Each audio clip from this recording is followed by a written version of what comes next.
I'm over here on Main Street. Pretty nice little district over here. Some nice little shops over across the street.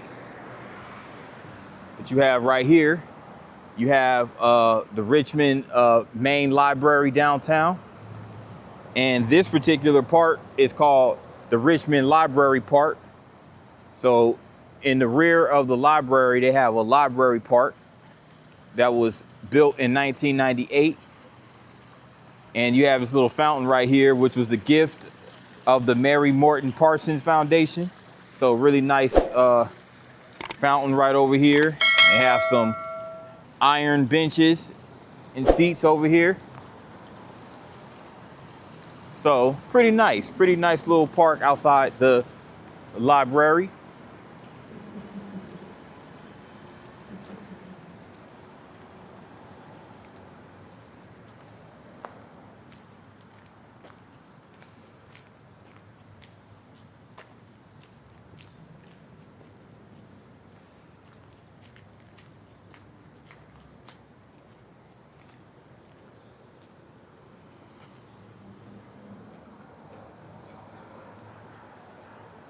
You walk back down Main Street.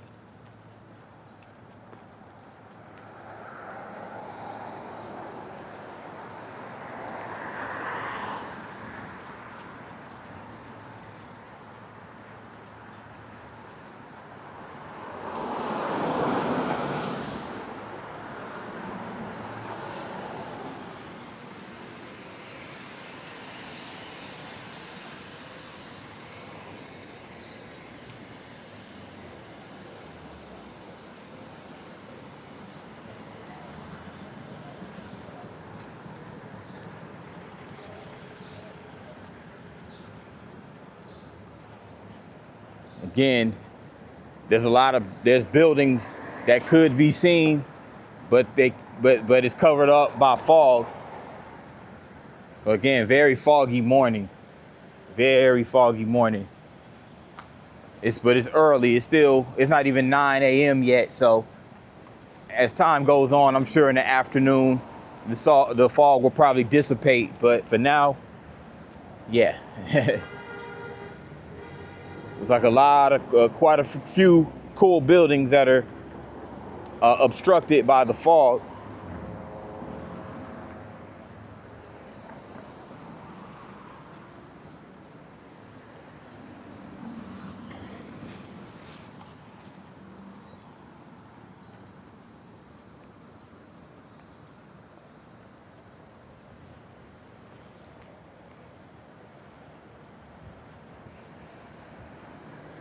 Check this out. They have a cultural loop.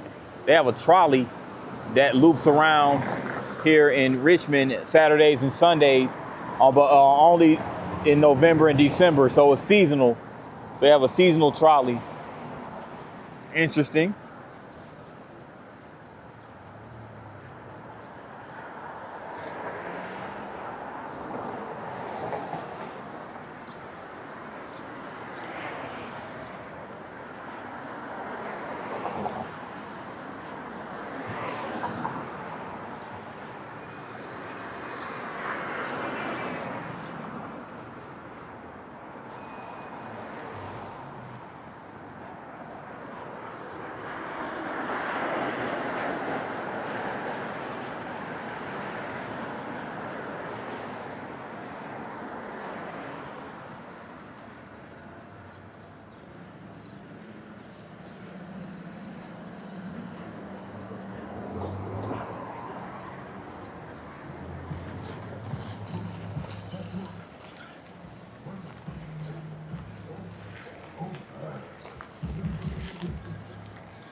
5th and Main, corner of 5th and Main Street.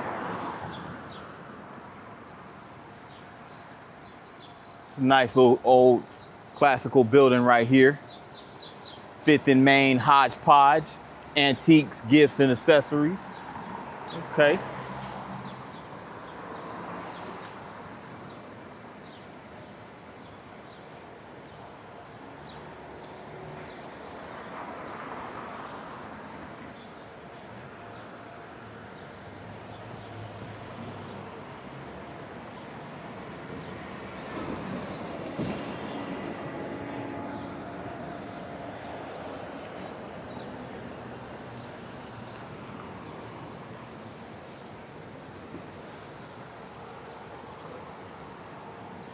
They got the Virginia Lottery headquarters building right here.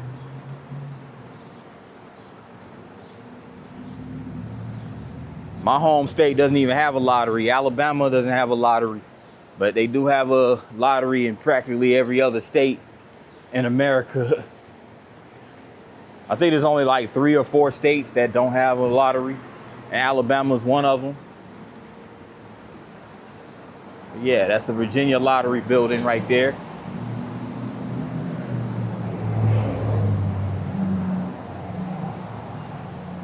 And again, we're on Main Street, but more into the downtown part of Main Street. A lot of restaurants and office buildings, things of that sort. As you can see right now, you have the normal, typical weekday morning hustle and bustle. People commuting to work.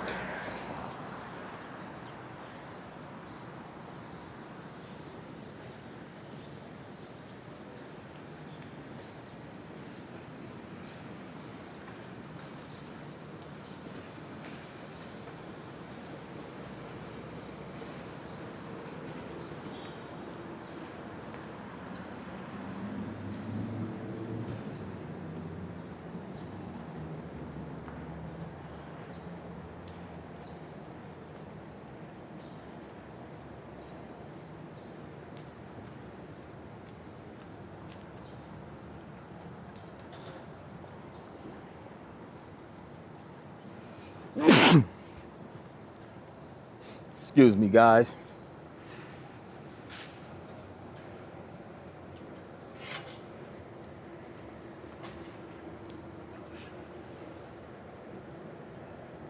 I wonder what building this is right here with these columns.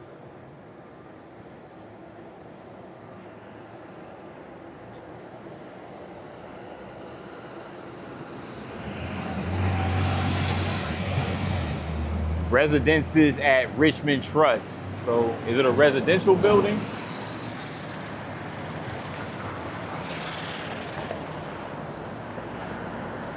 I'm on Main and 7th Street. Got a Hampton Inn and Homewood Suites hotel in this building. They have this little section fenced off. Yeah, but that is an apartment building right there. They rent studios, 1 and 2 bedrooms as well. For those city dwellers that like to stay downtown.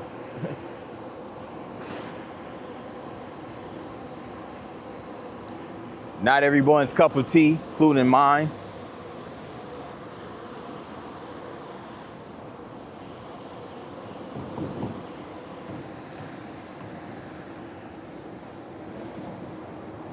I like that building right there. That's like that building right over there. It's a modern building.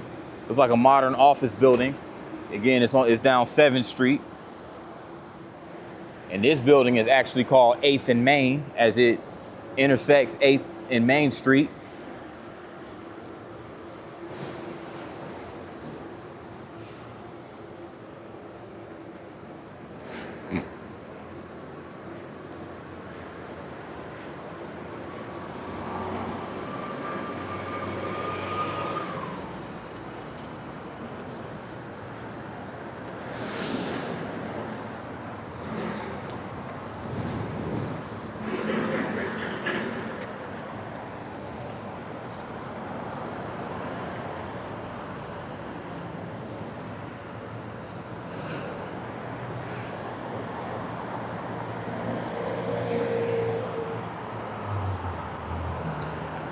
know what? I think I'm gonna go down. I'm gonna go down for a little further down Main Street, but I'm gonna check out 8th Street as well.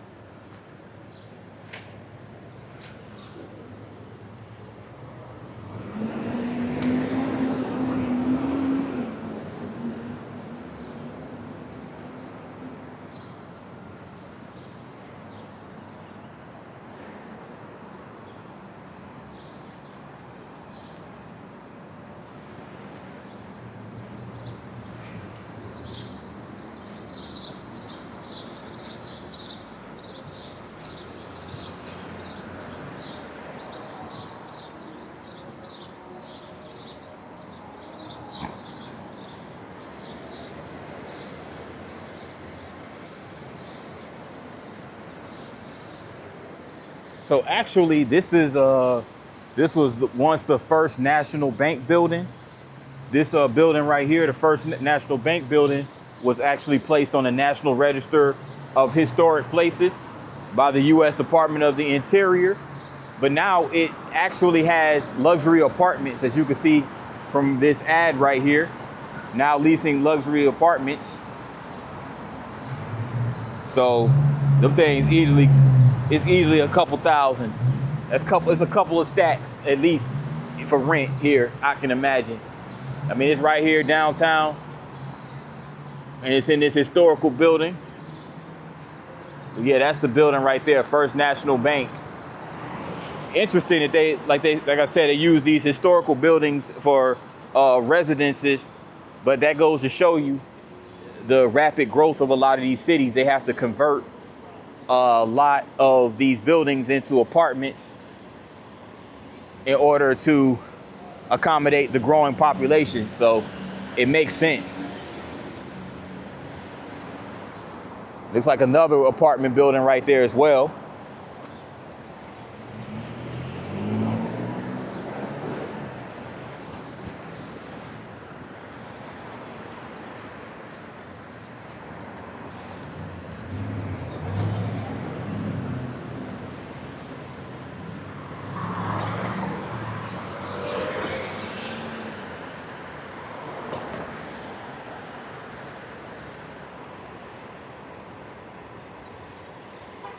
That might be an apartment building as well, right here.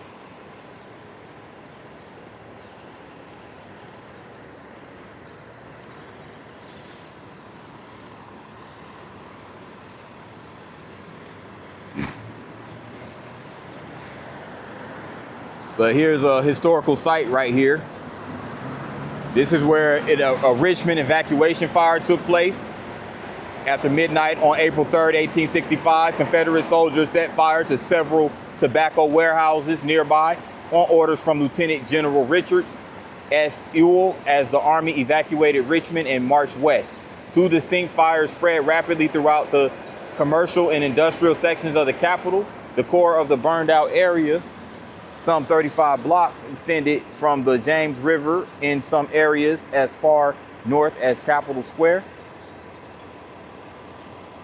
And from 4th Street east to 16th Street, frightened citizens huddled in Capitol Square while looters rampaged and firefighters battled the fires.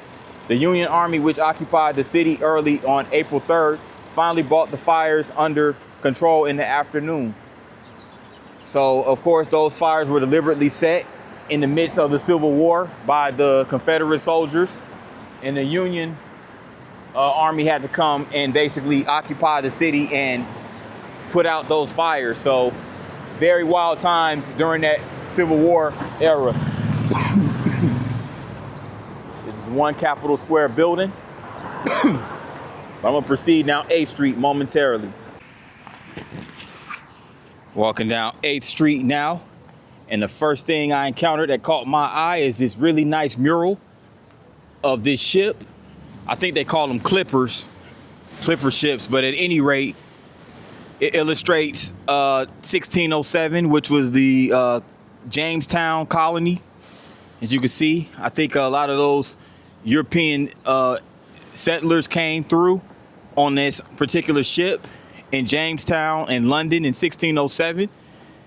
Really nice illustration, really nice mural. And this was done by, I don't know if it's Kull, it's Kull, November 26, 2006. Really nice mural right there.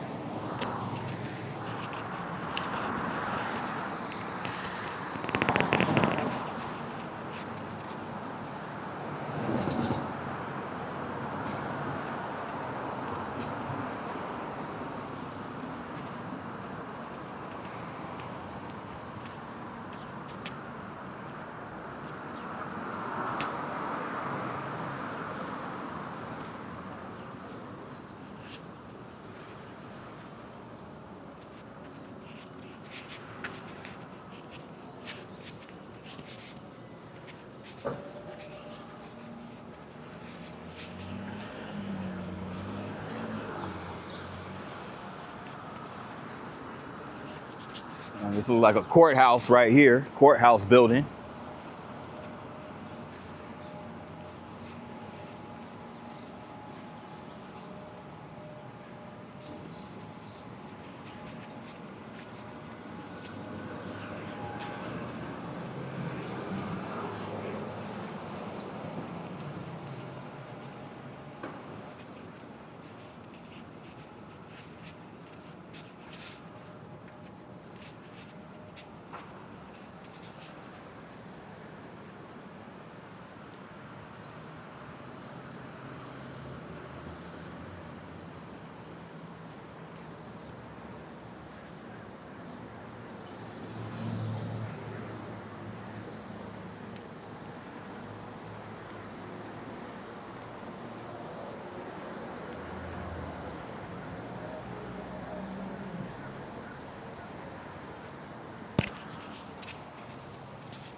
Now I'm over here by the Capitol grounds of Virginia State Capitol.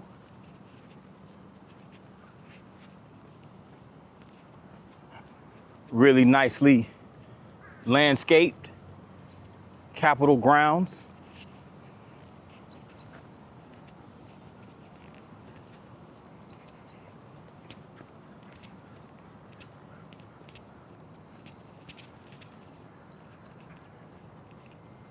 It's a lot of sculptures, as we're about to see.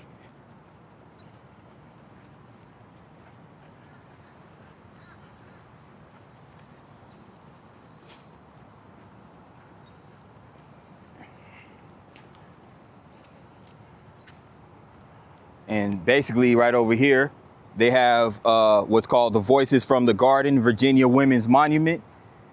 And here are all the women that have sculptures. As you can see right here, Martha Washington, Clementia Rhine, Mary Draper Ingalls, Frontier Women. Wow. Let me go check this out over here.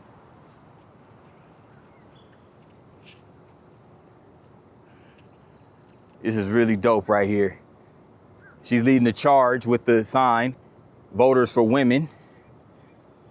So looks like a part of the women's rights as far as fighting for voting. Oh, this is really dope. This is really dope, man. In honor and appreciation of women of Virginia for their contributions and achievements.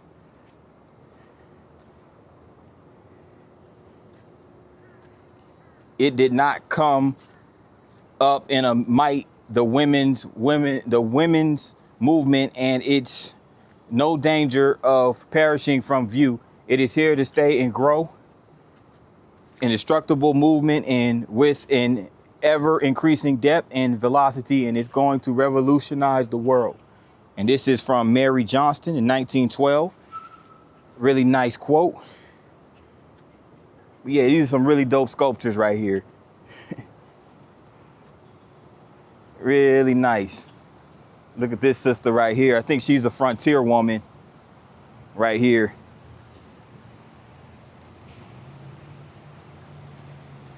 It's really dope. And they even have the little sundial right here in the middle of the park.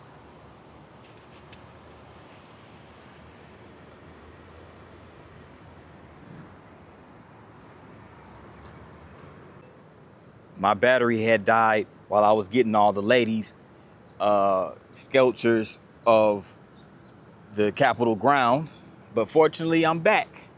So here's a statue right here of Thomas Jackson right over here as we get ready to cover the remaining of the Capitol grounds. And here's the side of the state Capitol building right here in Richmond. Let me go get a few more of these sculptures.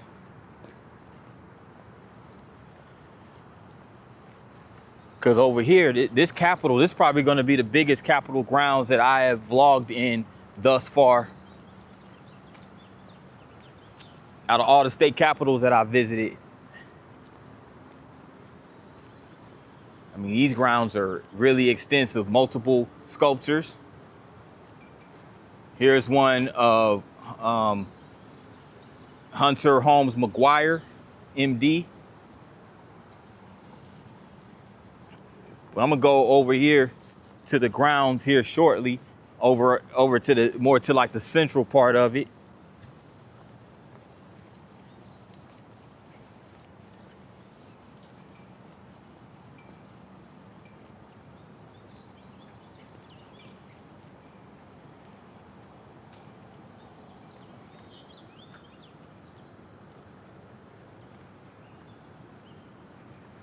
But they have what's called the Executive Mansion right here.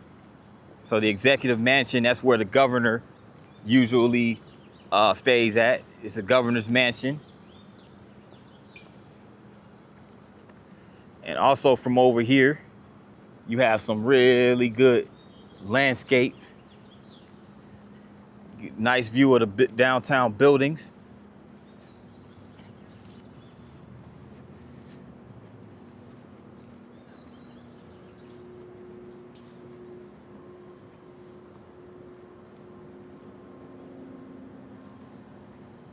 As you can see right over here.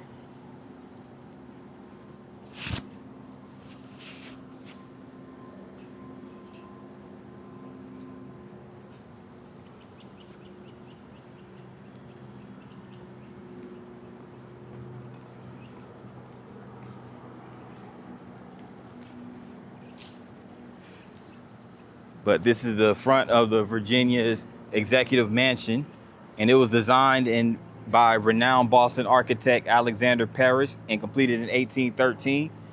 And it's a federal style executive mansion, oldest purpose-built residence for governors and first families. And yeah, it's a part of the federal style executive mansion. So it's a really nice architectural style. It's authorized visitors only, so I can't go beyond this gate.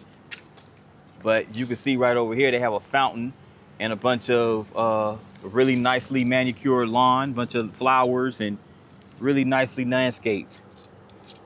Really nicely landscaped.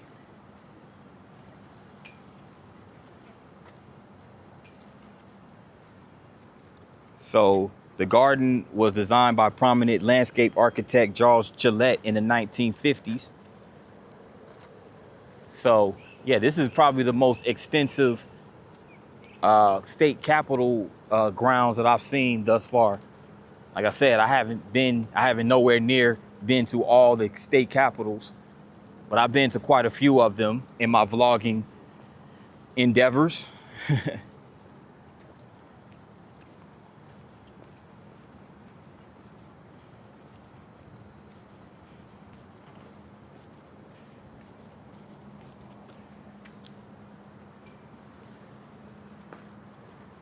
Let me go back over here real quick to these sculptures.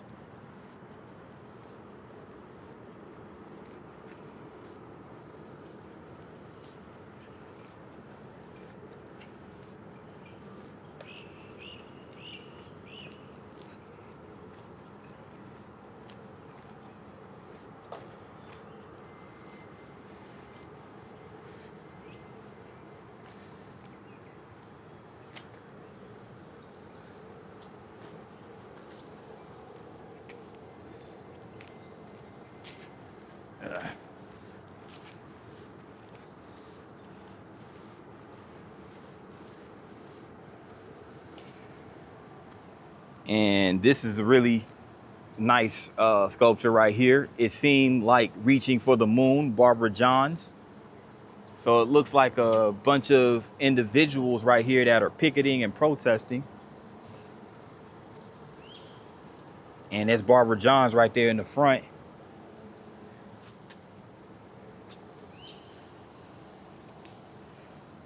But let's get the backstory on this, because on April 23rd, 1951, 16-year-old Barbara Johns and several fellow students led a strike to protest the deplorable conditions at their racially segregated Prince Edward County School. The Reverend L. Francis Griffin united parents in support of the strike and encouraged the students to contact NAACP attorneys Oliver Hill and Spotswood Robinson. The lawsuit that followed was brought before the U.S. Supreme Court and joined with 4 other cases, such as Brown versus Board of Education of Topeka, in which the court ruled that racially separate educational systems are inherently unequal and unconstitutional. And this memorial is dedicated to these Virginians and countless others who courageously fought for the principles upon which the nation and this Commonwealth were founded. So yeah, there you have it. You know, that was like the backstory of this. So this was a 16-year-old with that leadership. That's pretty impressive, you know. We want an equal education. Yeah, most definitely. And here's a sculpture of the Reverend Francis Griffin. There he is holding what looks like a school book.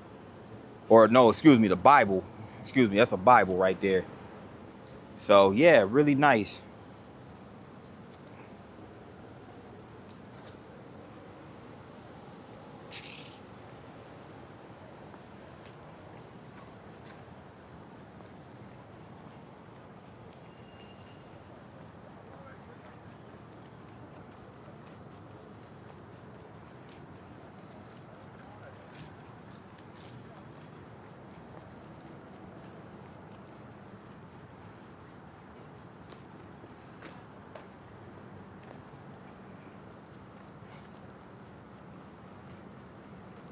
So there's a lot of history associated with this building as far as the state capitol is concerned. And you could actually come over here and take tours. Like you can get a guided tour. You know, so the Virginia State Capitol building itself was designed by Thomas Jefferson and Charles Louis Clarisseau in the early 1780s. The design is based on the Mason Curie, which Jefferson saw while serving as U.S. minister to France. The General Assembly first occupied the building in 1788 while it was still under construction. So y'all hear that? That was like the late 18th century when this building. So again, a lot of, basically a lot of other states weren't even admitted into the Union by that time. That's how old Virginia is. And down there is the Oliver Hill building. And I'm gonna go ahead and get the front of this building before I head out.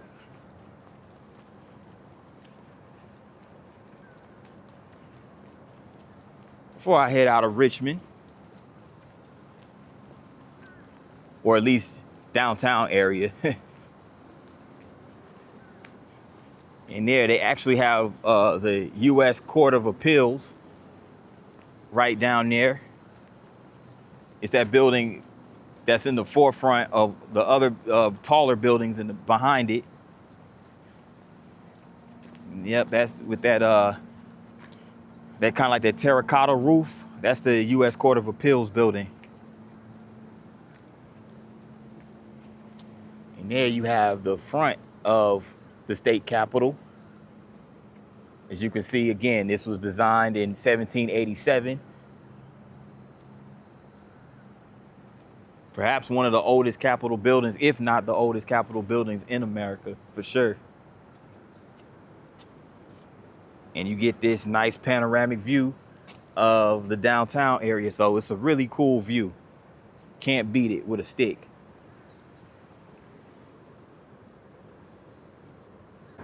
This is the Government Street portion of downtown Richmond, Broad Street. Across the street is the Library of Virginia. There's the Commonwealth of Virginia building right over here.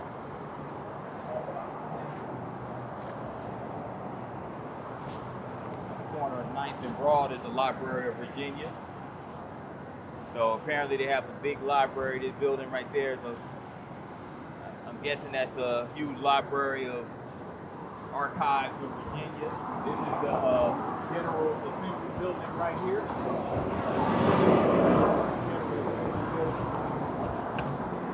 So a lot of historical buildings down on this side of Broad Street. It's also near the Port Inn neighborhood, which is where the Virginia Commonwealth University campus is located. And this building actually right here, at first I thought it was a residential building or like a high-rise hotel, but this is actually the City Hall. That building right there is the City Hall for Richmond. And that building right here is the Children's Hospital of Richmond.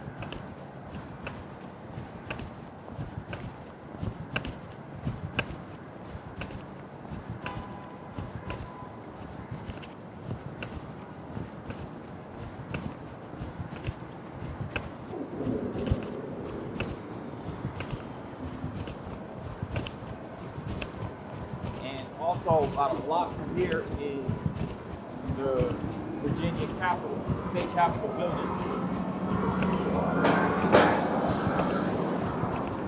Where I would check out as well.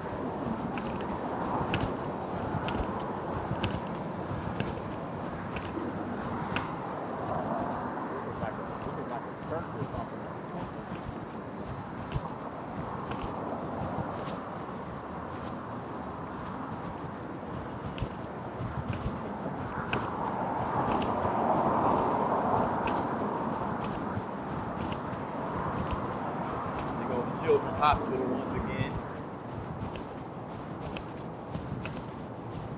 Now also, this is VCU, Virginia Commonwealth. They have a medical district over here. I'm assuming they have one of the top tier university medical programs in the country.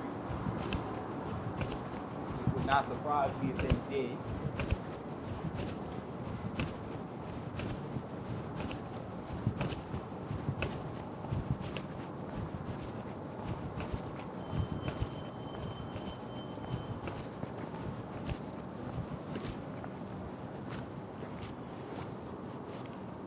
Nice building, whatever this is.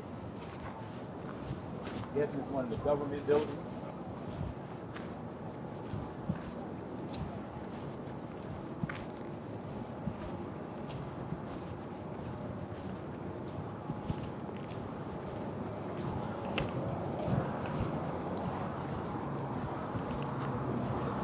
Check this out.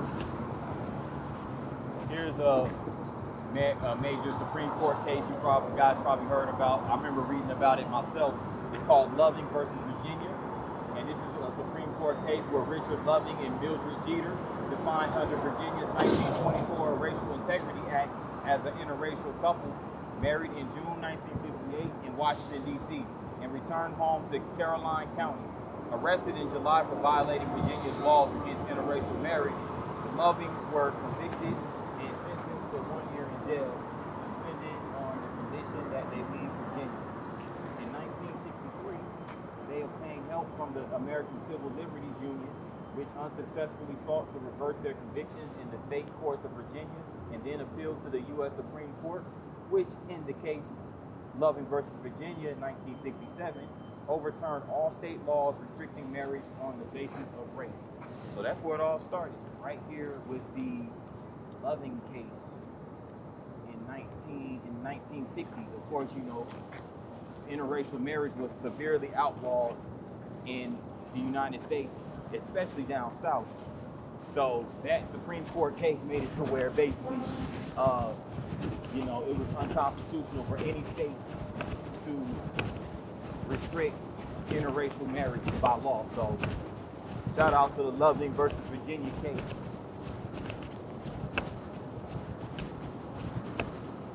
Those Supreme Court cases were big because that's the law of the land. So, you know, they can overturn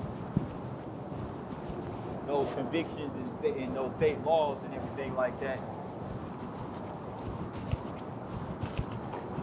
I'm entering the Port End district of downtown Richmond. There's going to be some more historical buildings that coincide with the VCU Medical District.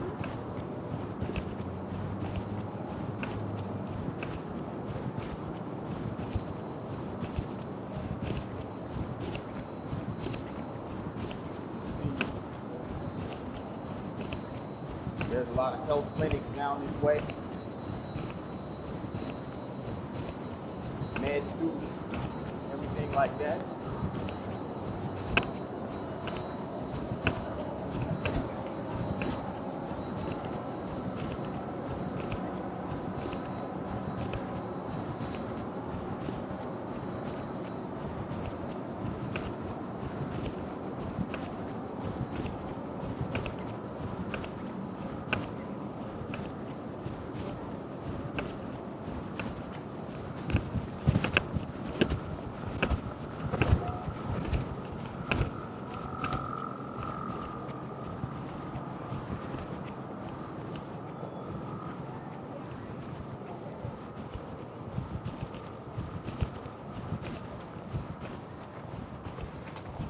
Nelson Clinic at the Medical Center.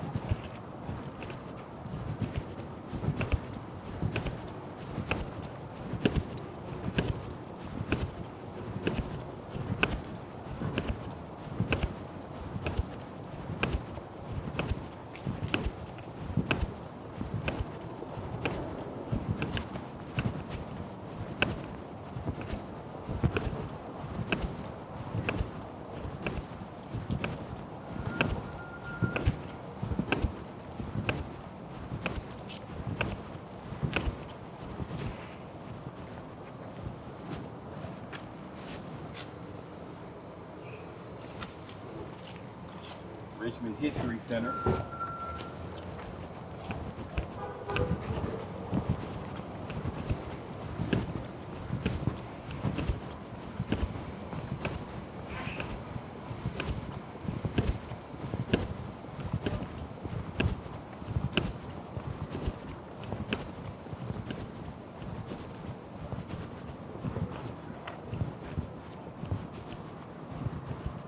Alumni House right here. MCV Alumni House.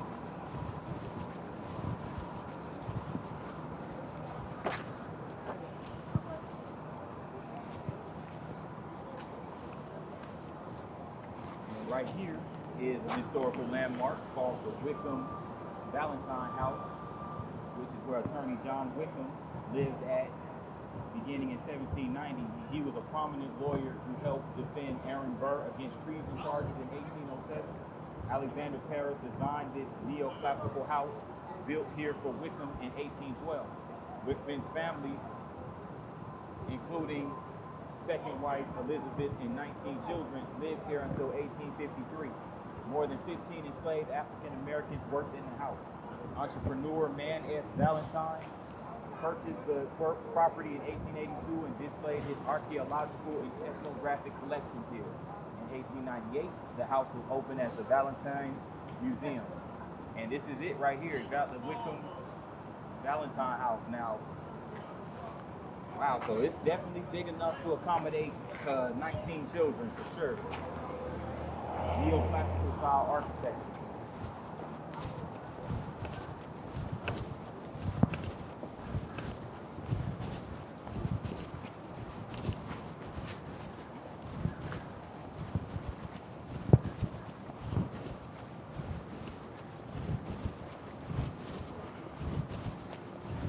This is another prominent building called the Grant House Sheltering Arms Hospital. And this is where William Grant, a prominent Richmond tobacconist, built this mansion in 1856 on property acquired from John Wickman's estate. This house was an early example in Richmond of the Italianate style, reflected the wealth and sophistication of late antebellum society. So yes, this is a very historical building. It was built in the late 1800s.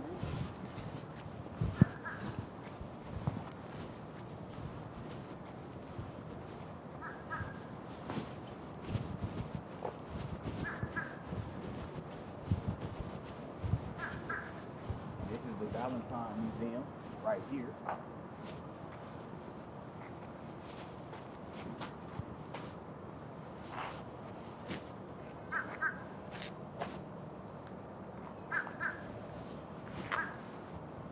The Valentine Museum in 1892 was bequested of Man Valentine II, creator of the Valentine Wheat Juice Health Tonic, established the Valentine Museum as one of Richmond's first museums.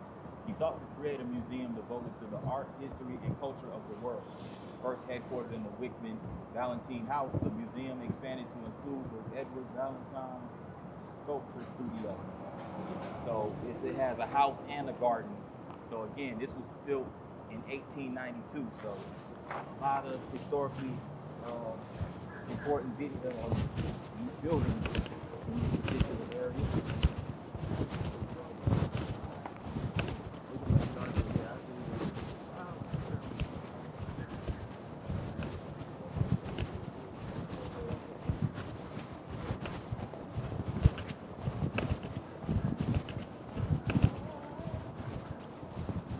This is nice. They even have these little mirrors right here, these little reflectors. This is pretty cool. Check me out. The whole truth. Michael Groff, aka the Night Owl, commissioned and gifted by the Commonwealth Public Art Fund, a fund of the Community Foundation for Greater Richmond, and approved. Okay, so part of the Art Commission. But this is the Decatur Davis House that was built in 1879. So really cool buildings right here.